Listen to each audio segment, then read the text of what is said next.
ಈ ಇಡೀ ವಿಚಾರವನ್ನ ಒಂದು ಸುಂದರವಾದ ರೂಪಕದ ಮೂಲಕ ಹೇಳಬಹುದು. ನೋಡಿ, ತಾವರೆ ಹುಟ್ಟೋದು ಕೆಸರಿನಲ್ಲೇ, ಆದ್ರೆ ಅದಕ್ಕೆ ಒಂದು ಚೂರು ಕೆಸರು ಅಂಟಲ್ಲ. ಸರಿಯಾಗಿ ಇದೇ ರೀತಿ ಜ್ಞಾನ ಅನ್ನೋದು ಸವಾಲುಗಳ ಮಧ್ಯೆ ಹುಟ್ಟಿದ್ರೂ ಪರಿಶುದ್ಧವಾಗೇ ಉಳಿಯುತ್ತೆ. ಇದು ನಮ್ಗೊಂದು ಮೂಲಭೂತ ಆಯ್ಕೆಯನ್ನ ಕೊಡುತ್ತೆ, ಜೀವನವನ್ನ ಹೇಗೆ ಅನುಭವಿಸಬೇಕು ಅಂತ. ಹಾಗಾದ್ರೆ ನಾವು ಎದುರಿಸಬೇಕಾದ ಆ ಕೆಸರು ಯಾವುದು? ಅದು ಬೇರೇನೂ ಅಲ್ಲ, ನಮ್ಮ ಚಂಚಲ ಮನಸ್ಸೇ.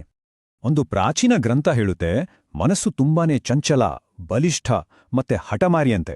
ಅದನ್ನ ಕಂಟ್ರೋಲ್ ಮಾಡೋದು ಅಂದ್ರೆ ಗಾಳಿಯನ್ನ ಹಿಡಿಯೋಕೆ ಪ್ರಯತ್ನಿಸಿದ ಹಾಗೆ ಅಷ್ಟೊಂದು ಕಷ್ಟ. ಹೌದು, ಮನಸ್ಸನ್ನ ಹಿಡಿತಕ್ಕೆ ತರೋದಕ್ಕೆ ಟ್ರೈ ಮಾಡೋದು ಗಾಳಿಯನ್ನ ಹಿಡಿಯೋಕೆ ಹೊರಟಾಗೇನೆ.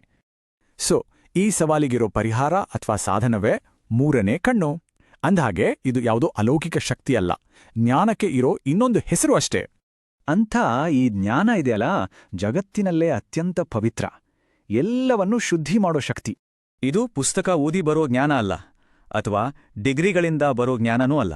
ಬದಲಿಗೆ ನಮ್ಮೊಳಗೆ ಏನಾಗ್ತಿದೆ ಅಂತ ತಿಳ್ಕೊಳ್ಳೋ ನಿಜವಾದ ಶಕ್ತಿ. ಉದಾಹರಣೆಗೆ, ಕೋಪ ಶುರುವಾಗೋ ಕ್ಷಣವನ್ನ ಗಮನಿಸೋದು, ಭಯ ಹುಟ್ಟೋದನ್ನ, ಮನಸ್ಸು ಹೇಳೋ ಸಬೂಬುಗಳನ್ನ ಸುಮ್ಮನೆ ನೋಡ್ತಾ ಇರೋದು. ಹೀಗೆ ನಿಷ್ಪಕ್ಷಪಾತವಾಗಿ ಗಮನಿಸೋ ಈ ಸ್ಥಿತಿಗೆ ಸಾಕ್ಷಿಭಾವ ಅನ್ನೋದು.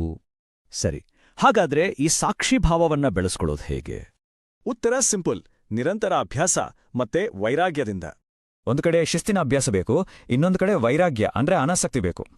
ಈ ಅಭ್ಯಾಸಕ್ಕೆ ಪ್ರೀತಿ, ಧ್ಯಾನ, ಯೋಗ ಮತ್ತೆ ಜ್ಞಾನದ ಅಡಿಪಾಯ ಬೇಕು. ಮತ್ತೆ ನಾವು ನಮ್ಮ ಮೂಲ ರೂಪಕಕ್ಕೆ ವಾಪಸ್ ಬರೋಣ.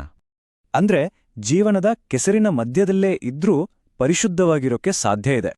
ನೋಡಿ, ಮನಸ್ಸು ಸವಾಲುಗಳ ರೂಪದಲ್ಲಿ ಕೆಸರನ್ನ ಎರಚುತ್ತಲೇ ಇರಬಹುದು.